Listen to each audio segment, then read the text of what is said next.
Synthesizers. What are your memories of that period? I welcomed it really. After the punk thing, we had people, spitting and being sick and all kinds of revolting things. I remember going into a shop, and if there's a T-shirt that was burnt and one that wasn't, you paid more for the one that was burnt. Yeah. And it was weird, And then on came the New Romantics, and it was good. It was people were dressing up, and I don't know if you could call it smart, but it was certainly better to look at than a punk thing that come before it. How do you think it came about? Do you think it was a reaction to punk? I think it must have been, yeah, really. I mean, the punk thing had been around for, 2 or 3 years? And it was so down and anti-hero and vicious and just unpleasant in general. They shook the music business up a lot, which is good, but it wasn't particularly musically good or visually very good. And along came the New Romantic scene. It must have been a reaction to that, yeah.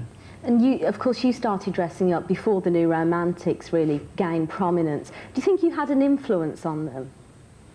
I don't think if to look at any of my images you could say that the New Romantics copied me and I went on to do that. But I think what I did, I was the first one out of the punk scene, so I reintroduced, I didn't start it, but I reintroduced images and so on, and using makeup, not now, but then.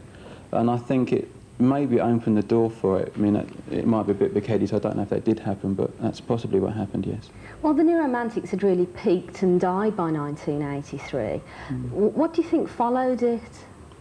Not a lot, really.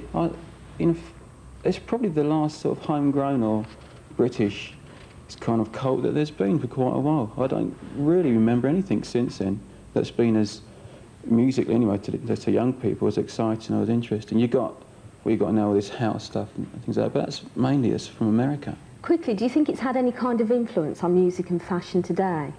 Very little. It would be hard to find a fashion today and trace it back to New Romantics, really, because that came from something else itself. You can go back forever. Well, Gary, you've got a single in the charts at the moment called America. We wish you the best of luck with that, and thank you for coming on the show today. Pleasure, thank you.